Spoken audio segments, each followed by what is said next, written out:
Monsieur le Président, Monsieur le Secrétaire général, Mesdames, Messieurs les parlementaires, Mesdames, Messieurs les ambassadeurs, je tenais par ma présence aujourd'hui parmi vous renouveler l'attachement de la France à votre institution, le Conseil de l'Europe, ici à Strasbourg, une capitale européenne. Mais j'ai conscience que le contexte particulier que nous connaissons et qui est grave donne à cette visite également un sens, parce que les valeurs que porte le Conseil de l'Europe doivent encore nous inspirer.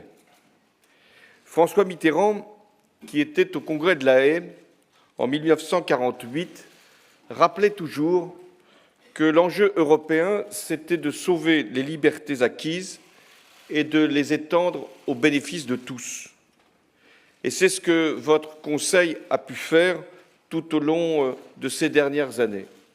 Il rassemble aujourd'hui 47 pays, représentant 820 millions d'habitants, et tous ces États membres se sont engagés à placer la personne humaine au cœur de leur système juridique. Le Conseil de l'Europe est dépositaire de 211 conventions. 135 ont été ratifiées par la France. Au sommet de l'édifice, il y a la Convention de sauvegarde des droits de l'homme et des libertés fondamentales, et la France fait en sorte d'en respecter tous les points et tous les principes. Je veux aussi saluer la progression constante de vos engagements pour protéger davantage les libertés, non seulement en élargissant les frontières, ce que vous avez fait avec votre Assemblée, mais aussi élargir les domaines de la protection des libertés. C'est ainsi que vous avez travaillé sur les questions éthiques, avec l'interdiction du clonage humain, que vous avez lutté contre toutes les formes de traite des êtres humains, que vous combattez les violences faites aux femmes, que vous veillez à la protection des données personnelles au nom du respect de la vie privée. Mais au-delà de la proclamation de ces principes, il y a aussi le mécanisme contraignant qui doit en assurer l'effectivité. C'est la mission de la Cour européenne des droits de l'homme. Je viens de rencontrer son président. La France, là encore, et je veux le réaffirmer ici, prend toutes ses responsabilités pour soutenir en toutes circonstances la Cour. Elle a appuyé toutes les réformes qui ont permis d'améliorer son fonctionnement. Et je pense notamment aux derniers protocoles 14 et 15 que la France a ratifiés. Et je m'engage ici à préparer l'adoption définitive du 16e protocole. Soutenir la Cour, c'est assurer la pleine exécution de ses arrêts. Et c'est la raison pour laquelle le gouvernement français a fait adopter une loi visant à simplifier la procédure de révision des condamnations pénales ayant donné lieu à une mise en cause de la France par la Cour européenne des droits de l'homme. Ce sera également vrai pour le droit civil. Les décisions sur l'état des personnes seront obligatoirement réexaminées chaque fois qu'il y aura une intervention de la Cour prononcée par rapport à la France. C'est le cas notamment pour le changement de sexe ou la transcription d'un acte d'état civil. J'ai également tenu compte, chaque fois que la Cour est intervenue par un arrêt, de traduire les décisions dans la loi française. En 2013, nous avons ainsi introduit une infraction spécifique contre la traite des êtres humains. En 2014, le régime de la garde à vue a été profondément modifié pour une meilleure protection des droits de la défense dès le stade de l'enquête. Et plus récemment, a été ouvert le droit à la représentation professionnelle dans les armées, et là encore, ce principe a été non seulement reconnu, mais mis en œuvre. J'ai également conscience des devoirs de la France face à l'état de ses prisons. Nous sommes conscients de l'ampleur de la surpopulation carcérale et du défi représenté par l'encellulement individuel. C'est l'objet d'un plan qui a été annoncé par le gouvernement français et qui consacrera plus de 1 milliard d'euros à la construction de nouveaux établissements pénitentiaires. Mais notre politique pénale veille aussi à mettre en œuvre des peines alternatives à l'incarcération. Voilà pourquoi je suis attaché au Conseil de l'Europe, parce que vous faites progresser l'état du droit, parce que vous permettez de garder de manière vigilante les engagements que nous avons pu prendre. Et je rends ici hommage à l'action du commissaire aux droits de l'homme, à la Commission de Venise, qui a joué un rôle très important depuis 1990 dans la transition constitutionnelle de l'Europe centrale et orientale, et notamment dans les Balkans et aujourd'hui en Ukraine. Je veux saluer aussi l'action de la Banque de développement du Conseil de l'Europe, trop peu connue, et qui finance des projets hautement sociaux dans 41 États membres et qui a récemment voulu dédier un fonds pour le soutien aux réfugiés et aux migrants. La France s'honore d'être un des 3 actionnaires principaux de l'institution. Mesdames et messieurs, en près de 70 ans, le Conseil de l'Europe a aidé à bâtir sur le continent un espace de paix, de coopération, de liberté, sans égal dans le monde. Mais soyons lucides, ce mouvement peut s'interrompre. Il n'est pas irréversible. Il y a des menaces, vous les avez évoquées, le terrorisme, mais aussi la montée des populismes et des extrémismes, face notamment à la crise des réfugiés. Il y a des remises en cause, il y a des replis nationalistes, il y a une montée du souverainisme qui laisse penser que chaque pays pourrait trouver en lui-même la solution. Et même les valeurs que vous représentez ici commencent à être mises en cause, suspectes de ne pas pouvoir protéger suffisamment nos concitoyens, comme si la liberté pouvait être une limite, ou si nous pouvions imaginer un état d'exception qui se substituerait à l'état de droit. Le terrorisme met la démocratie à l'épreuve. Notre mode de vie, nos libertés, nos principes même fondamentaux sont la cible des fanatiques. La France a été frappée plusieurs fois, et de manière terrible, dans des jours symboliques, y compris le 14 juillet, et aussi dans des lieux qui pouvaient faire ressurgir une forme de guerre entre les religions, un prêtre égorgé dans une église. Et que dire de ces lieux de vie, de joie, de bonheur, qui ont été également attaqués, parce que justement, c'était des jeunes qui voulaient partager un moment d'émotion. La France n'a pas été le seul pays qui a été attaqué. Et il y en a beaucoup d'autres en dehors du continent européen, mais il y a aussi des pays européens qui sont visés, attaqués, frappés. Et aucun ne peut être prémuni contre ce fléau. Le Conseil de l'Europe a pris ses responsabilités dans l'élaboration de protocoles, notamment sur la prévention du terrorisme, et pour appréhender le phénomène des combattants étrangers. La France a été amenée, après les terribles attentats du 13 novembre, à évoquer l'article 15 de la Convention, qui permet aux États de faire face à des impératifs de sécurité sous le contrôle du juge. C'est l'état d'urgence. C'est la voie que j'ai choisie au lendemain des attentats du 13 novembre. Mais j'ai veillé, avec le gouvernement de Manuel Valls, à prendre des mesures proportionnées pour doter les autorités administratives des moyens indispensables pour agir par des perquisitions ou par des assignations à résidence de personnes dangereuses.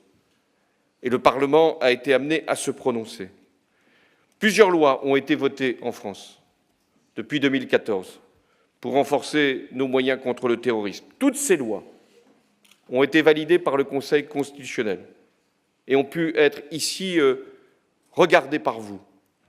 Nous avons également voulu donner un cadre légal. C'était la première fois pour les activités de renseignement, cadre cohérent, complet, pour que nous puissions agir et en même temps qu'il y ait les contrôles nécessaires. Nous faisons en sorte également, et nous ne pouvons pas le faire seuls, d'agir contre la propagande sur Internet qui encourage la radicalisation. Et c'est un enjeu que vous devez aborder ici, par rapport à ce qui relève de la protection de la vie privée qui doit être défendue, et ce qui, en revanche, est utilisé par les fanatiques pour faire une propagande qui puisse amener un certain nombre de nos jeunes dans nos pays respectifs à partir faire le djihad. La France a pris la responsabilité de fermer ce qui était regardé comme des salles de prière et qui n'étaient en fait que des appels à la haine. La France a également expulsé des prêcheurs qui utilisaient la liberté d'expression pour propager l'intolérance la plus agressive. Mais nous veillons à ce qu'il n'y ait aucune stigmatisation, et notamment des musulmans. Nous veillons à ce qu'il n'y ait aucune confusion entre ce que nous devons faire pour nous protéger et ce que doit être la liberté religieuse dans notre pays, qui ne doit jamais être altérée. J'ai eu plusieurs fois l'occasion de défendre la conception française de la laïcité. Je veux le refaire ici. C'est un principe de neutralité. C'est aussi une règle qui interdit le financement des cultes par l'État, de tous les cultes. La laïcité garantit à chacune et à chacun le droit de croire ou de ne pas croire, la possibilité de pratiquer sa foi dans les limites qu'inspire le respect de l'ordre public.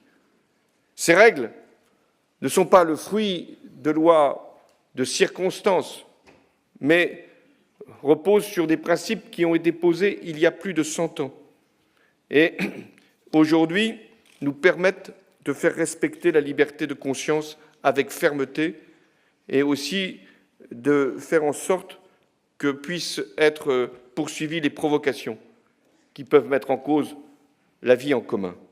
Et je n'entends pas remettre sur le sujet la discussion parce que l'équilibre a été trouvé et qu'il suffit d'appliquer les règles qui existent dans notre pays. La sûreté, la sécurité, c'est une exigence. Et nos concitoyens demandent à être protégés. Mais la sécurité, la sûreté est compatible avec l'état de droit. Et il n'est pas question d'ouvrir en France, par exemple, des centres de rétention pour les personnes suivies par les services de renseignement, parce que ce serait porter atteinte au principe de notre droit pénal, qui fait que seul un juge peut décider d'une peine privative de liberté. De même, la France, mais je n'ai pas besoin de vous rassurer là-dessus, ne créera pas de cour d'exception pour des actes terroristes, parce que ce serait aussi inutile que dangereux. Nous avons des juridictions et des magistrats spécialisés à tous les stades de la procédure qui font un excellent travail. Et notre droit, là encore, nous permet d'agir efficacement. Voilà ce que je voulais vous dire au nom d'un pays qui lutte contre le terrorisme et qui le fait en gardant ses principes fondamentaux, qui, bien sûr, nous faisons évoluer la législation, mais elle reste conforme à notre ordre constitutionnel. Et face à cette menace, ce que cherchent les terroristes, c'est à nous diviser, c'est à nous séparer, c'est à nous conduire à prendre des mesures d'exception qui seraient utilisées à ce moment-là pour dénoncer nos principes de liberté. C'est la liberté qui est visée par les terroristes. C'est la liberté que nous devons défendre. Mesdames, Messieurs les parlementaires, l'Europe est confrontée aussi depuis plusieurs mois à l'afflux de migrants et de réfugiés. La crise syrienne a mis sur le chemin de l'exil des millions de réfugiés.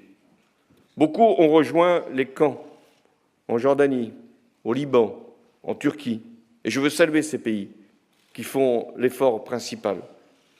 D'autres personnes, réfugiés, migrants, ont choisi notre continent, mais ont choisi parce qu'ils n'avaient en définitive pas d'autre destination, parce qu'ils fuyaient, parce qu'ils cherchaient l'exil.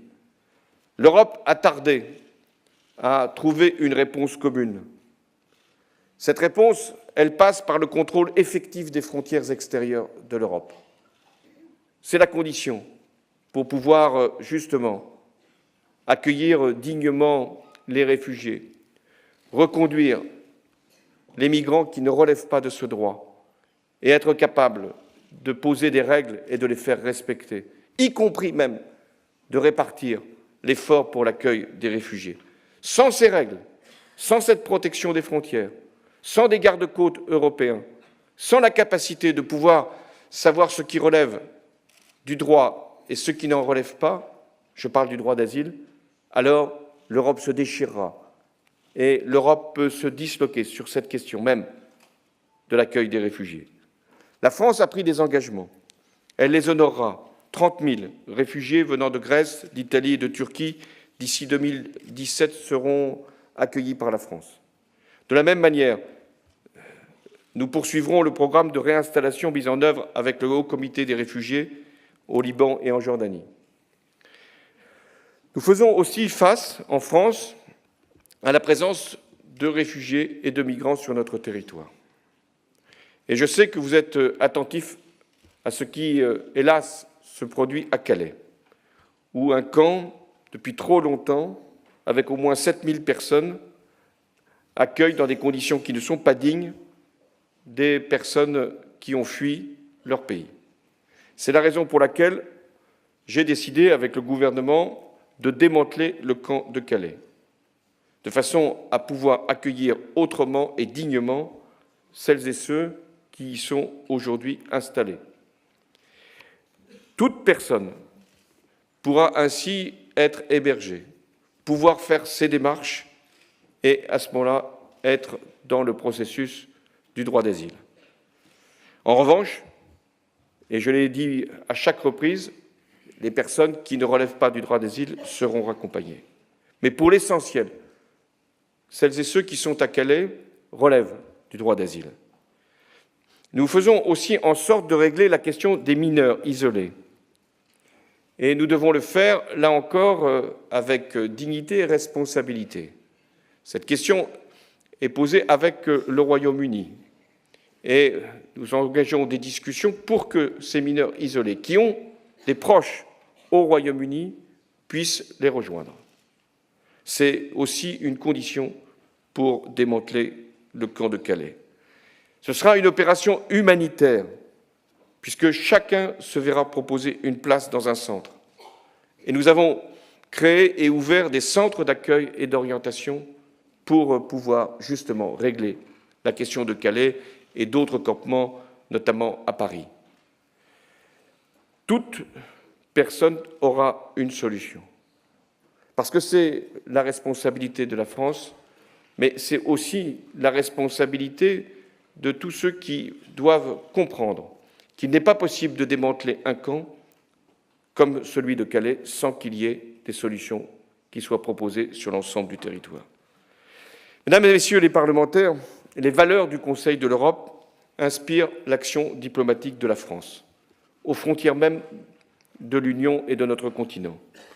En Ukraine, l'annexion illicite de la Crimée par la Russie et la déstabilisation de l'Est de l'Ukraine ont provoqué d'abord de nombreuses victimes et là aussi des milliers de déplacés. Je me suis personnellement engagé avec la chancelière Merkel dans le cadre de ce qu'on appelle le format Normandie, engagé pour la recherche d'une solution diplomatique. C'est ce qu'on a appelé les accords de Minsk. Je le dis tout net, les progrès sont trop lents et nous devons avancer sur les conditions politiques et sécuritaires qui permettront de tenir le plus rapidement possible, comme les accords de Minsk le prévoient, des élections à l'est de l'Ukraine, selon la loi ukrainienne et dans le respect des critères internationaux. Et je suis prêt à tout moment, avec la chancelière Merkel, à réunir le format Normandie avec le président Poutine et le président Porochenko pour veiller à la pleine application des accords de Minsk. L'Ukraine elle-même doit prendre sa part des réformes attendues et je sais que le Conseil de l'Europe peut jouer un rôle utile pour l'accompagner. Avec la Russie, la France a un désaccord majeur sur la Syrie. Et le veto russe à la résolution française au Conseil de sécurité, a empêché la cessation des bombardements et la proclamation de la trêve. Les principales victimes, ce sont les populations civiles, celles qui vivent sous les bombardements, meurent sous les bombardements. Et c'est la raison pour laquelle je considère que le dialogue est nécessaire avec la Turquie, avec la Russie. Mais il doit être ferme et franc, sinon il n'a pas sa place. Sinon c'est un simulacre. Je suis donc prêt à tout moment à rencontrer le président Poutine. Mais si nous avons la possibilité de faire avancer la cause de la paix, de faire cesser les bombardements et de proclamer la trêve. Je veux aussi qu'il y ait, avec la Turquie, une discussion qui puisse s'engager. Là encore, parce que la Turquie fait l'effort principal pour l'accueil des réfugiés, parce que la Turquie est partie prenante d'une solution pour la Syrie. La Turquie a connu, dans la nuit du 14 au 15 juillet, un coup d'État. La Turquie y a fait face. Et la Turquie doit aussi respecter, malgré cette situation très difficile et la proclamation de l'état d'urgence, les principes qui nous unissent. Voilà la position de la France. Toujours le dialogue, mais toujours pour la recherche de la paix. La position de la France, c'est le Conseil de sécurité. Et c'était dans le sens de la résolution que nous avions présentée. Je rappelle que la résolution russe n'avait recueilli que 3 voix et que le veto russe a empêché qu'il puisse y avoir la cessation des bombardements. Dialogue, toujours. Responsabilité, toujours. Et recherche de la paix.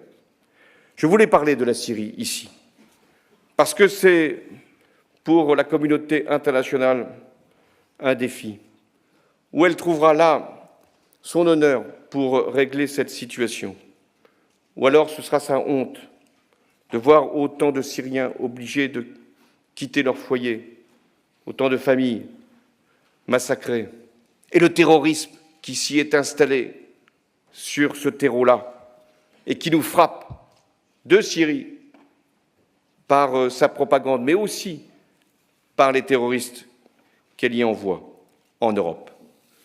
Alep, oui, Alep, c'est la conscience de l'humanité qui est interpellée. Alep est en passe de rejoindre la liste, terrible liste des villes martyrs.